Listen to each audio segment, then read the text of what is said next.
Hey, listen, so today we're going to be talking, I should say this week, we're going to be talking about the LELIT, the LELIT Bianca. I don't know. Every time I say an Italian name now, I get worried that I've said it wrong. Is it LELIT, LELIT, LELIT?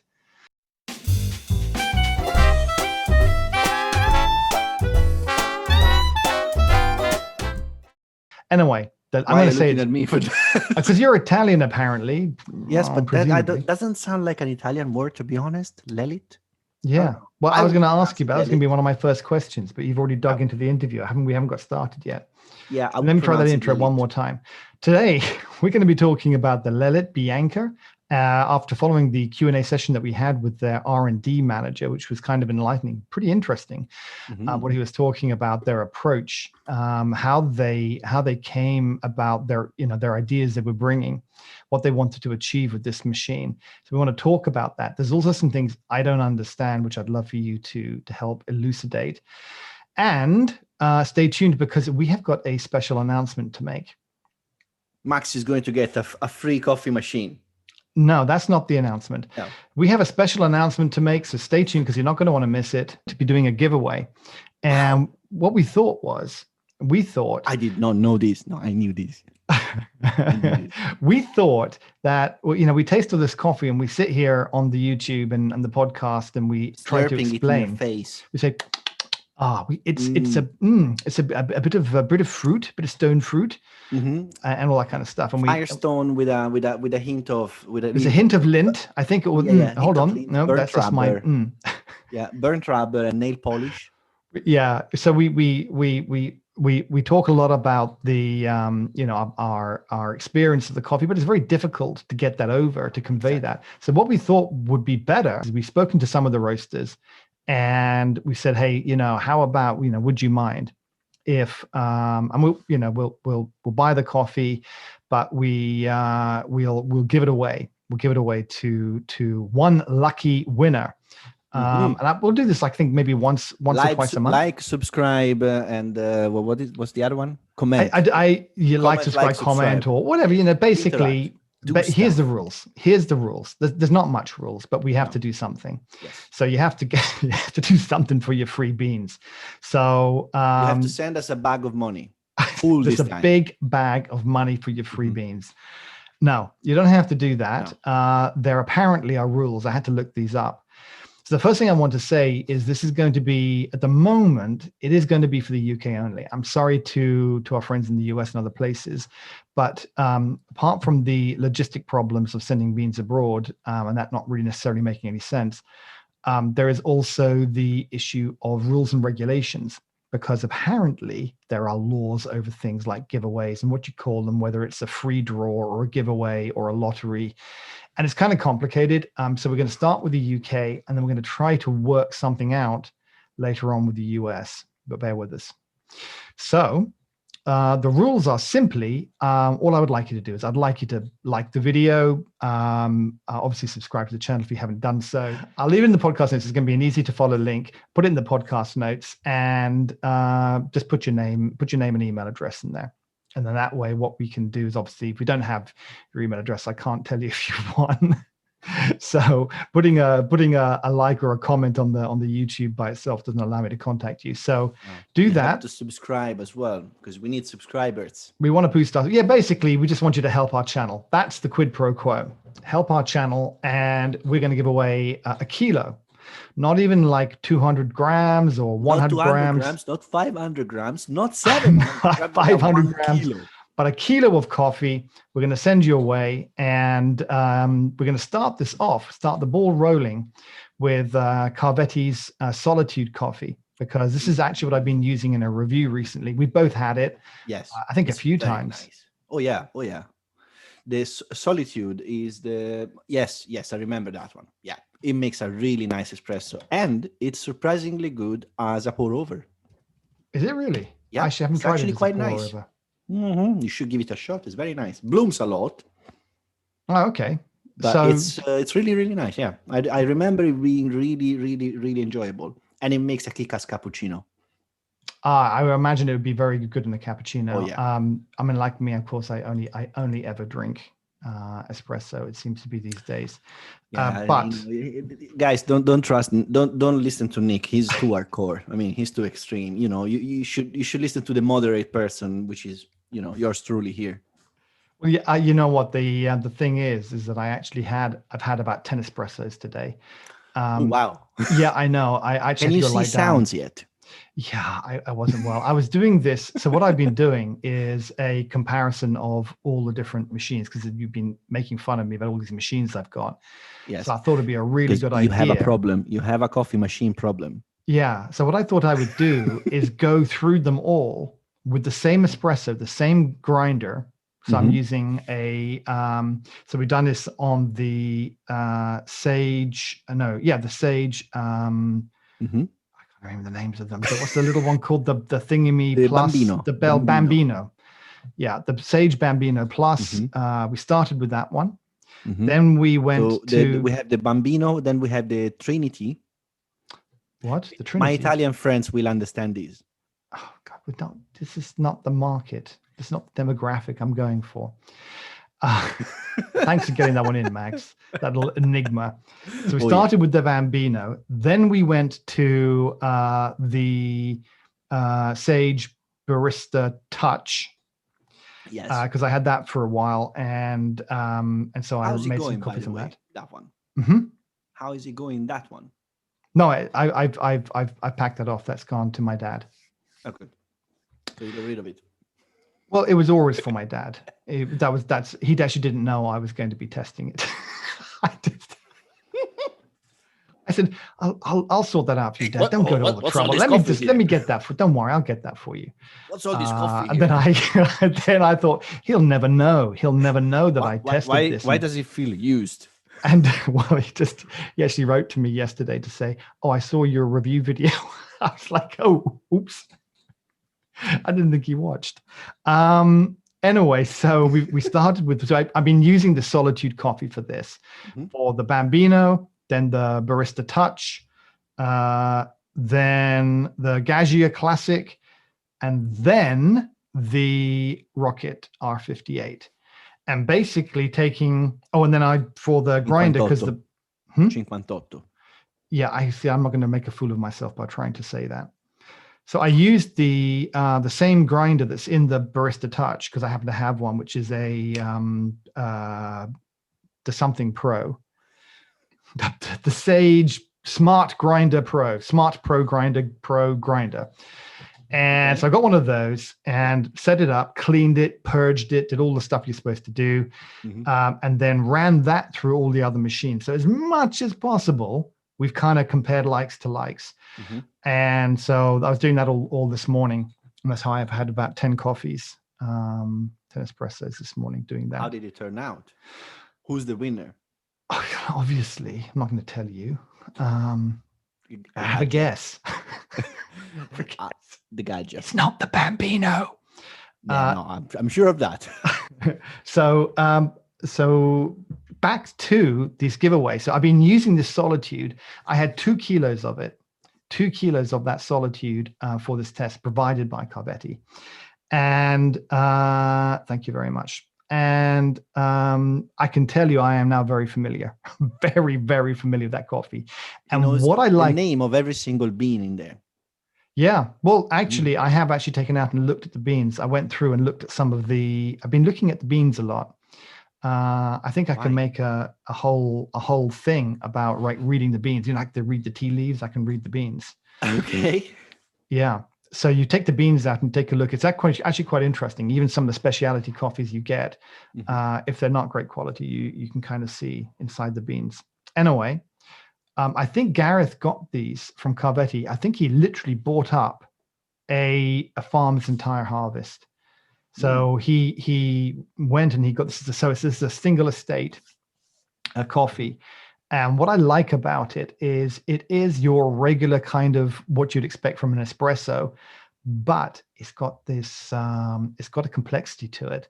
And it's particularly well suited for the test because that's exactly what I'm looking for. Yes, all of them can make coffee, but how do they pull out the characteristics of that coffee. How well do they pull them out, or do they not pull them out at all? And so you literally go from at one end, what you think of as a nice coffee, to the other end, something where you can really taste a wide spectrum of different characteristics.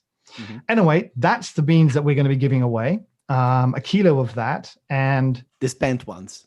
Yeah, the ones that I've already used. Obviously, I'm not going to give new ones away. Okay, so it's a challenge for you guys to see how much you can pull out from those already that have been used. Yeah, they've only been used once, so they'll be fine. Of course. No, there'll be a new bag of beans. They'll come straight from Carvetti.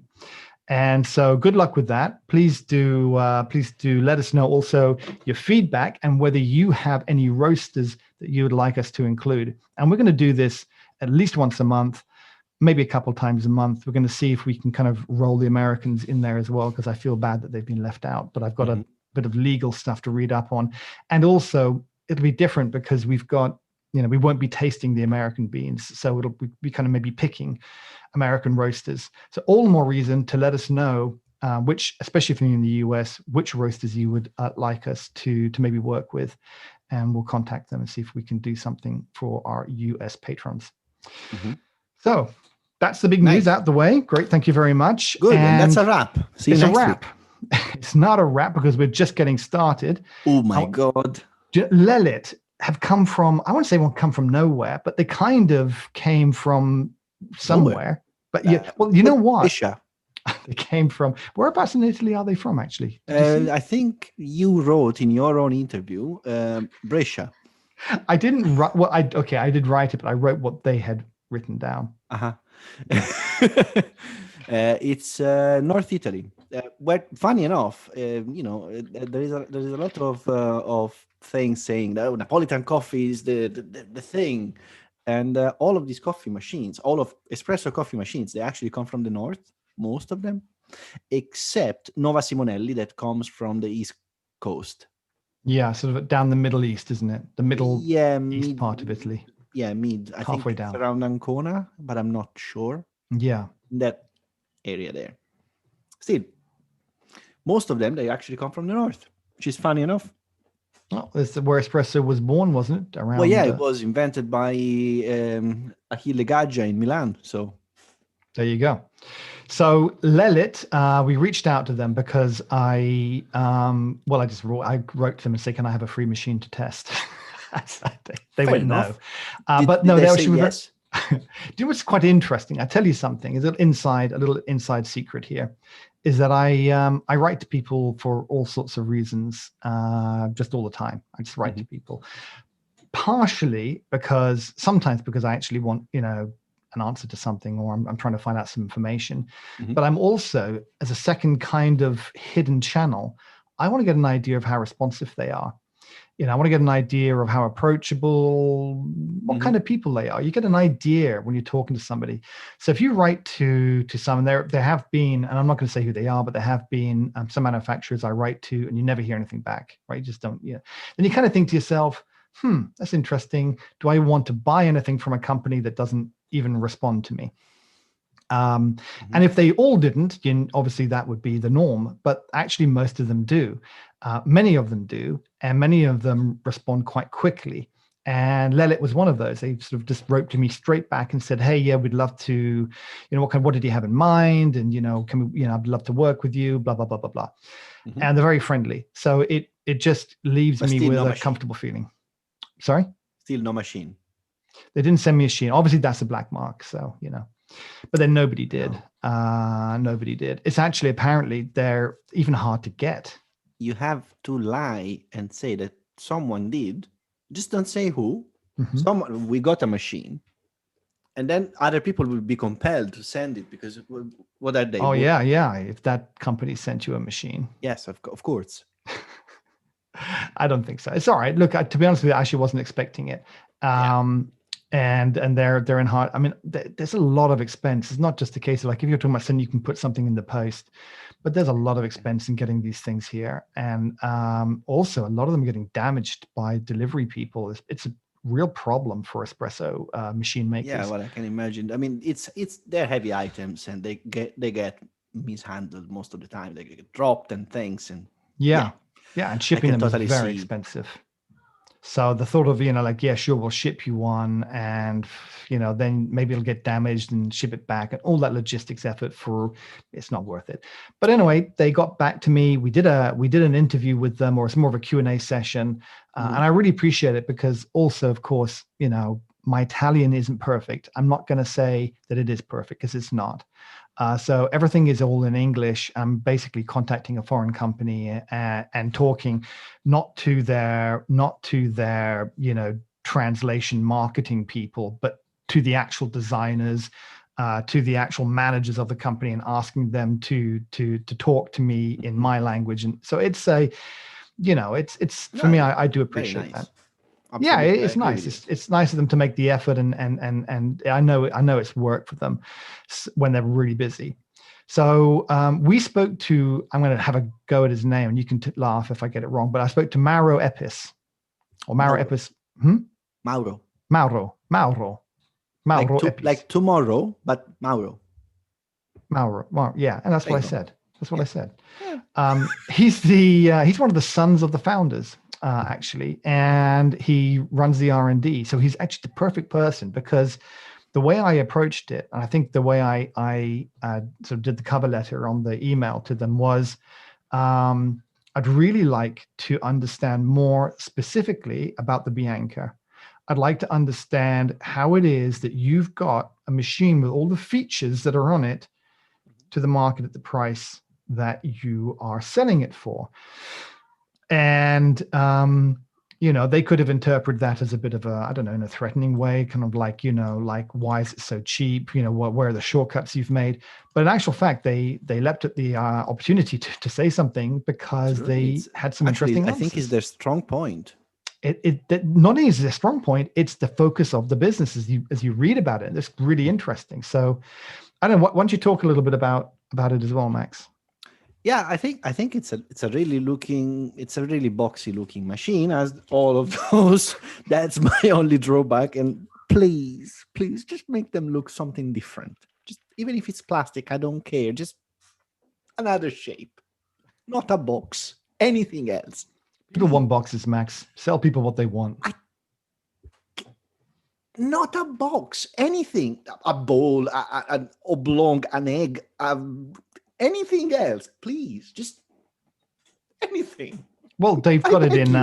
They've got the tank that moves around at different angles. So actually, that was one of the most surprising. I'm going to start with the water tank, because that was, I thought, not a novelty, but I thought it was just so that people could have it, like, I don't know, against the wall or further. And I didn't really think much about it. But actually, there's a lot more thought that's gone into the design of the water tank. And it was something that Mauro said was, a lot of people really don't give it full consideration. They don't think about how the water gets into the system. And they wanted to have an external tank, not just for the flexibility and versatility of moving it from side to side, because you can move it to the right, to the left, or behind.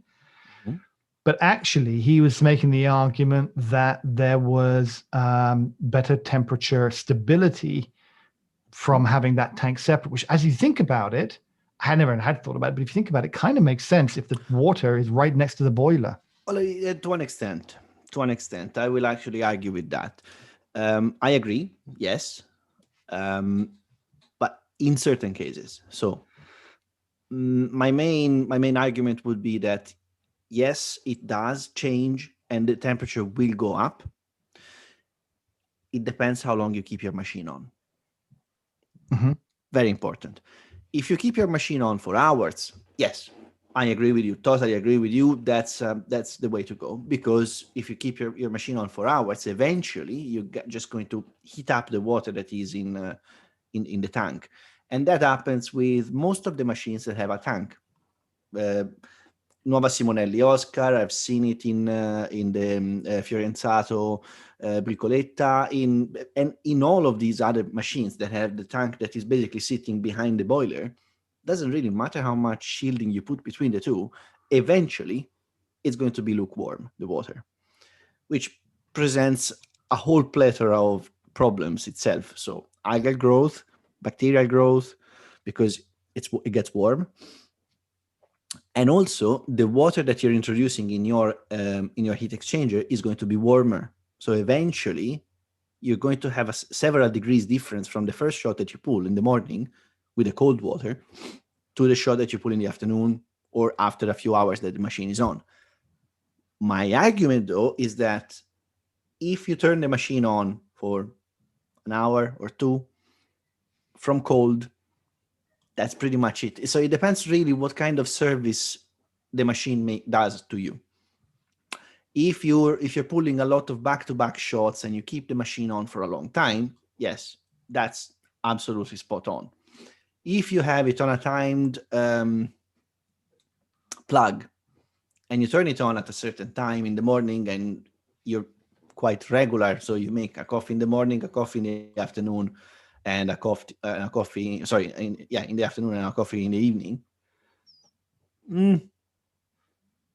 I think it's arguable how much you really need that kind of separation.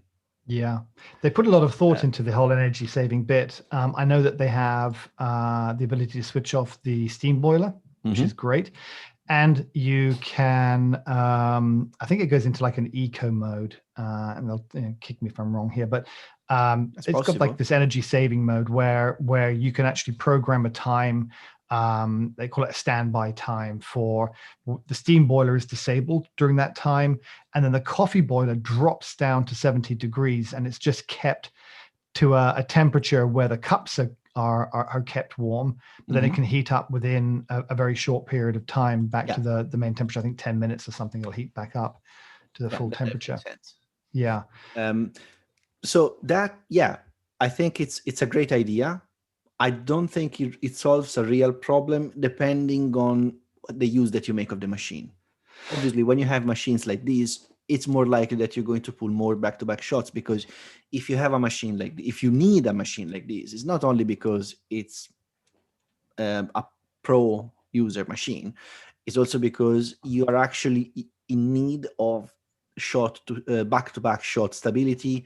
Is not only to make Instagram pictures and Instagram videos of you pouring latte art, because otherwise, you know what, it doesn't really matter. You don't deserve it. You know what? They said in the Mauro said in the interview that they are aiming this for the family. So this is a machine for the family. Exactly. And so everything you say just completely matches that objective. So you can see what he's doing with it. Now, I did see some, talking about the negative sides, I have seen in the US some people saying, was it US or Canada? There was a guy who does YouTube videos and he's got one. And maybe he's in Canada. But there, I think they're on 110 volt. And he was saying he can't pull back-to-back shots. After maybe the second or third shot, he's got problems. He has to wait 10 minutes or so for it to heat back up again. And a few people have said that, just a few people in Europe have said, well, I don't have that problem. So they're hypothesizing it's to do with the electricity. It's very often the case. The problem in that case is not actually, it's not strictly because of the electricity, because you have a lower voltage, but you have a higher amperage. So the amount of current that you draw is the same. The problem is that the wiring in the US is actually slightly different. So you can't pull the amperage that you would need. That's the issue. But then wouldn't that be the same of all coffee machines? And it's not. So that doesn't make, it doesn't quite add up. Yes, it would actually be. It depends really on how efficient is the heat transfer into the group head. And that is proprietary. So you don't know. But I think it would be spread with all coffee machines. And a lot of times I've seen American people struggling with coffee machines because of the 120. Most of the times what they do is they order a European version and get a 220 wiring in the kitchen.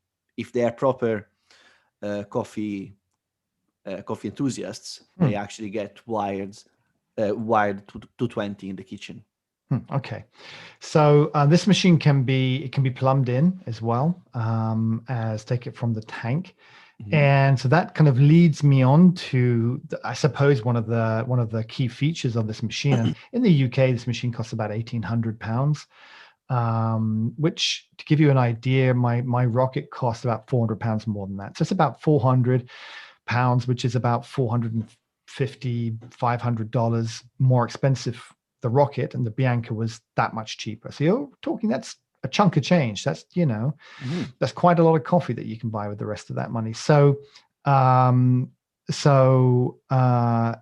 included with that, which I don't have on my rocket, is the flow profiling. So you think about it, hold on a second, you've got this beautiful machine, which, by the way, has got, walnut wood elements to it. We'll come to that in a second. And it's got the flow profiling. Now, the reason I raised this flow profiling up right now is because it's very interesting how they've done the design on it. And, I was again like, how can you have a machine with all the features, including flow profiling, in at the price that you have, that you are selling it for? And he had a little story that he told about going go-karting one day and and I had to go and look up. He mentioned in there some word. I didn't understand what it was. The jiggler and the jiggler or whatever it was. Yeah. I was like, what the heck? He's that's a translation problem. But it turns out, it's an engineering word. So tell us what that is, Max, because I got the definition for it, but I didn't really understand. It's basically a needle valve. So it's something you can screw and unscrew, so you can regulate the flow of a liquid through it. It's what you use in the carburetors. Oh, it's like the carburetor jet. It is the carburetor jet. Ah, well, okay. Now I know what you're talking. If he'd said a carburetor jet, I would have known. No, it's called a jiggler. It's a flow restrictor, basically. What it is a nut that you can screw or unscrew, and that fine tunes the amount of liquid going from the pipe into the rest. And so why is that cheaper? Why is that cheaper than the other system? Very simple. It's a very simple thing. It's really, really simple. It's jigglers, you can get them for 20p. If you give a pound to a jiggler seller, he throws a handful at you. Okay, fantastic. All right, well that explains it. So they're using a jiggler. It's a very elegant solution, really. But it is technically is a needle valve. Even the mushroom that you get from whole latte loaf, it's a very similar technique. It actually, in that case, it lifts the mushroom, but the effect is the same. Effectively, it's the same engineering solution. It's just another way of going at it, which is brilliant. Great. Okay, well that clears it up for me. So he basically said, look, I was going go-karting. We had a bet with some friends, and as I was working on my go-kart, he said, I suddenly thought, hey, we could adapt this. And he said it took him a couple of years. This obviously isn't just a straightforward, take it out of a go-kart and plug it into my Espresso machine, which is what I would have done. Then I would have called you. Max, I broke it.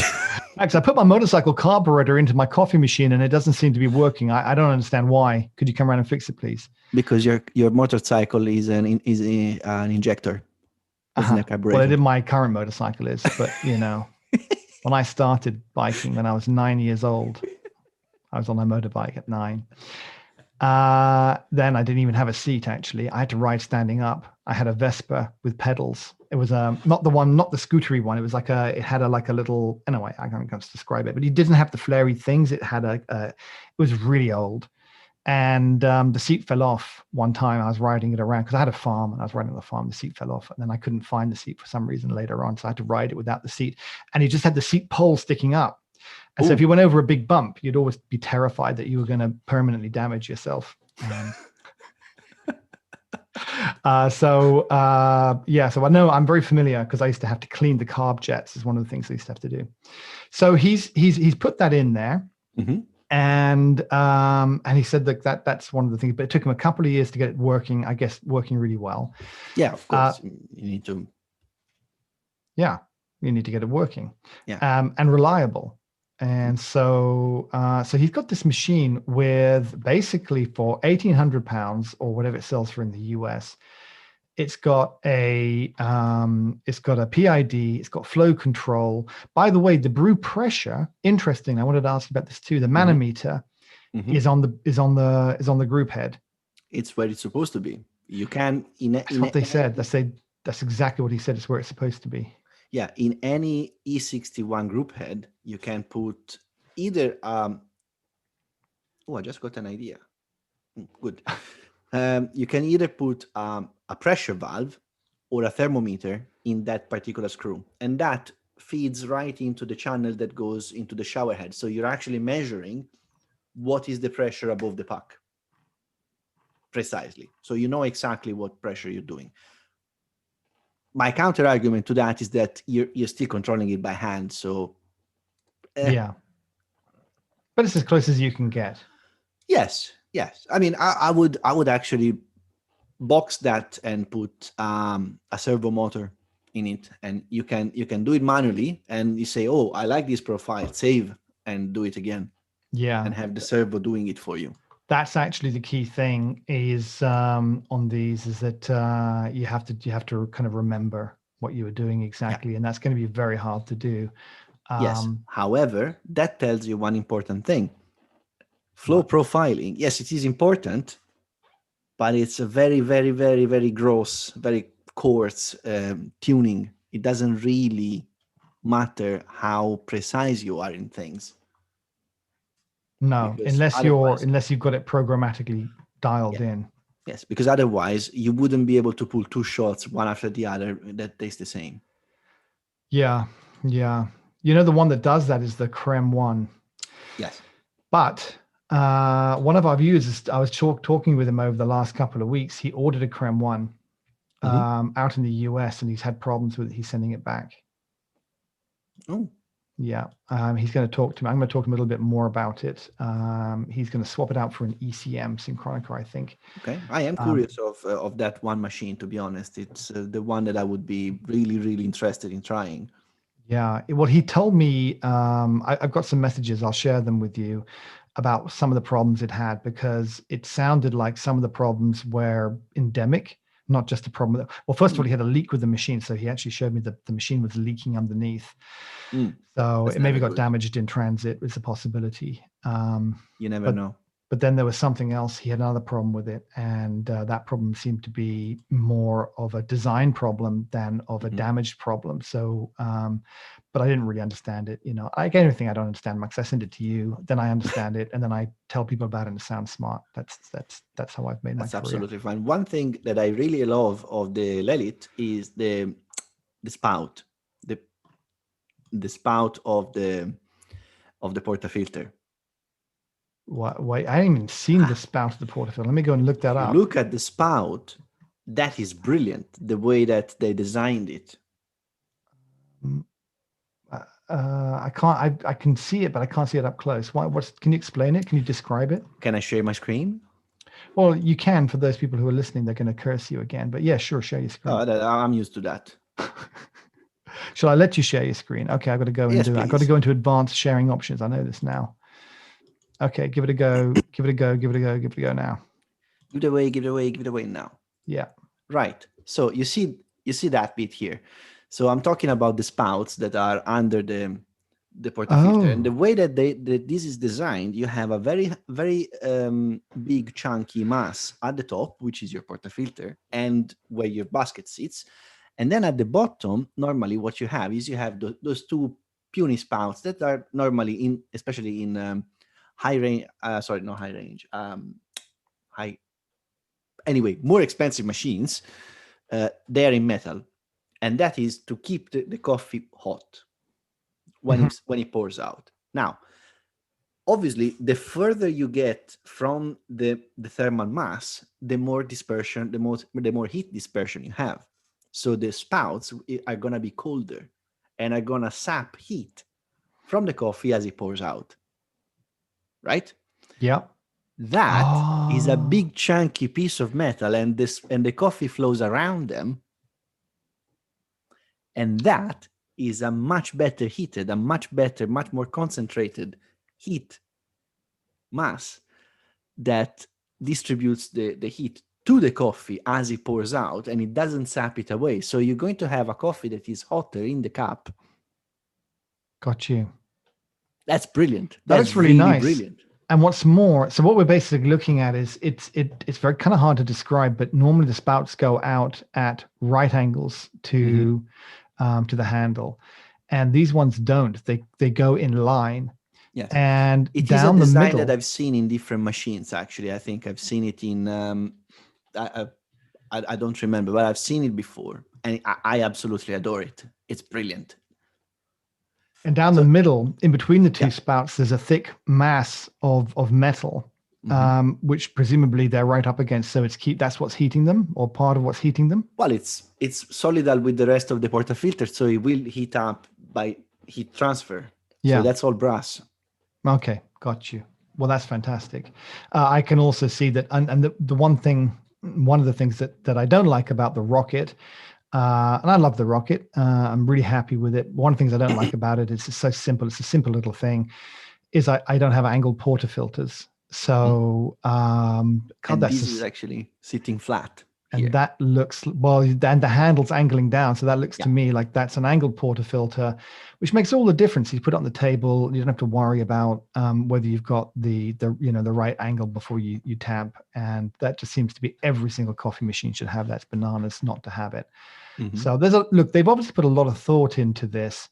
Some people have said that some of the materials don't feel as premium quality as some of the other machines.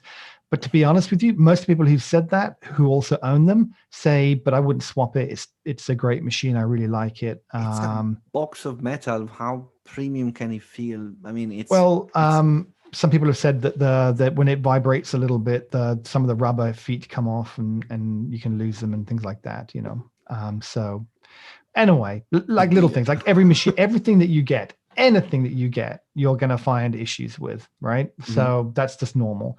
The bottom line is that they've made quite an innovative machine. It's not just a copy. I'll make a boxy thingy machine that like everybody else does and sell it for the same price. Yeah. They've come in cheaper. Absolutely, it is a box. Well, it's a chrome shiny box because that's what people want. But it's a chrome shiny box with walnut wood effects, with flow control, and with a lot of thought, with a unique water tank on the back side. Yeah, backside on the back or on the side, and a lot of thought that's gone into the positioning of things like the manometer, etc. So, kudos to them. I'm really glad to have them in the market, and I think they've done a really great job with it. So, it's not too late, LELIT, to send me one, by the way, just in case you were wondering. Keep trying. You don't ask, you don't get. Never know. You never know. The thing is, I always ask, and I'm never really serious because they're actually. But I'm hoping that one day someone will actually not realize I'm not serious and send me one. Oh, you wanted a La Marzocco GS3, Nick? Sorry, I'll send you one. Yeah. Of course. Two. Great. Two, of course. I'll say. Remember, two. It's only two. One? Only one? No, it's two. Yeah, I know. I understand. That's why I will say, if they say I'll send you one, I'll give them the look. I'll say, really? One? You one? I have to share? Would two be okay? And I'd be like, it's better. Yeah, we'll stick with two. Yeah. So that'll be great. I can handle fantasy. So and there's another thing I don't like. Thing I don't like. The silly I love those knob thing. I love those. Although I'm not going to show this. I've thought about sharing this on Instagram, but I'm not going to because I'm too embarrassed as usual. So I was trying to do my Instagram, video in the morning of me pulling a shot with channeling a lot. With I've seen it with the channeling and everything else. You didn't see the one before it. The one before it was even worse because what happened was I reached over to pull the lever down and I knocked the whole coffee off. Oh, good. That is precisely why that doesn't belong there. There's no point of it. I love it. Look, it's difficult when you're holding the camera with one hand and trying to do it with the other. Then of course you mess it all up. But that doesn't tell me anything. What would you prefer? A button. Yeah, but okay. As soon as you got a button, you're going down the button route, right? So you're either going to be a that's the whole button point. designed machine, or you're not, or you're going to be a knobs and lever machine. If you're a knobs and lever machine, you can't have a button that does that. I want buttons. I want to be able But to. that's a completely different design machine. So you're saying you want to put a button on it. You're not saying that. What you really want is actually, no, just, redesign the machine, take all the levers, all the knobs off, put buttons on there. Oh, and by the way, whilst you're at it, don't make it a boxy, chrome machine. Do something. Yes. I think you're talking about a completely different machine, not just changing the button. On top of that, I will also add another one. Put a scale underneath. Put a scale in the drip tray. Yeah, but Max, I think at some point you've got to draw the line with the money. I think, remember, they're trying to say, look, we want to make this affordable. So how many people, how many people are going to pay that extra money to have the scale and the drip tray?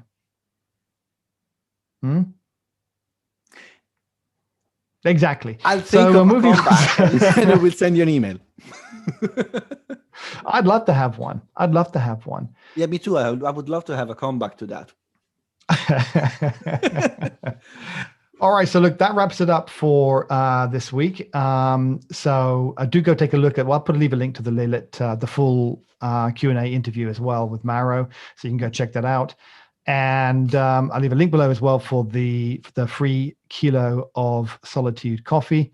Good luck with that. Put that in, and comment, like, subscribe. Comment, like, subscribe, or whatever they say. That'd be really help us out. It would help the channel, which should be fantastic. And we'll see you all next week. Yay.